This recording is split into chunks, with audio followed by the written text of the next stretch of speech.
পেঁয়াজ রসুন লঙ্কা দেখে কি মনে হয় বলুন তো? আমি আজকে কি রান্না করব? হ্যাঁ বন্ধুরা, আমি আজকে মাছ ভর্তা করব।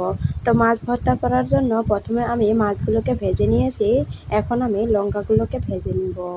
লঙ্কাগুলো ভেজে নিয়েছি, এখন আমি রসুন ও পেঁয়াজগুলোকে হালকা করে ভেজে নেব। রসুন ও পেঁয়াজগুলোকেও ভেজে নিয়েছি, এখন আমি রসুন ও পেঁয়াজগুলোকে তুলে নেব।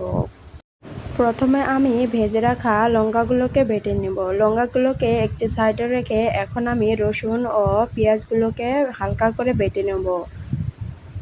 তো রসুন ও পেঁয়াজগুলো এক সাইডে রেখে এখন আমি মাছগুলো বেটে নেব। মাছগুলো থেকে মাছের কাঁটাগুলো আমি বেছে বেছে নেব।